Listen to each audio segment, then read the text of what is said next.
কাউকে বিশ্বাস করে টাকা দিয়েছিলেন এবং সেই ব্যক্তি আপনাকে সেই টাকার বিপরীতে একটি চেক দিয়েছে। নির্ধারিত সময়ের পরে ব্যাংকে গিয়ে দেখলেন অ্যাকাউন্টে টাকা নাই কিংবা সেই অ্যাকাউন্ট বন্ধ, আপনার চেকটি ডিজোনার হয়েছে। তখন আপনি কি করবেন? আমি অ্যাডভোকেট মেহেদি বলছি, জজ কোর্ট, ঢাকা। আজকে আমি আলোচনা করব এনআই অ্যাক্টের মামলা কি, কখন আপনি এনআই অ্যাক্টের মামলা করতে পারবেন।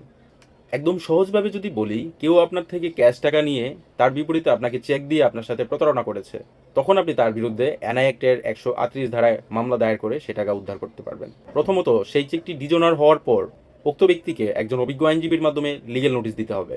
সেই লিগেল নোটিশে উক্ত ব্যক্তিকে 30 দিন সময় দেওয়া হবে, সে যেন এই 30 দিনের মধ্যে আপনার সাথে যোগাযোগ করে আপনার টাকা ফেরত দেয়।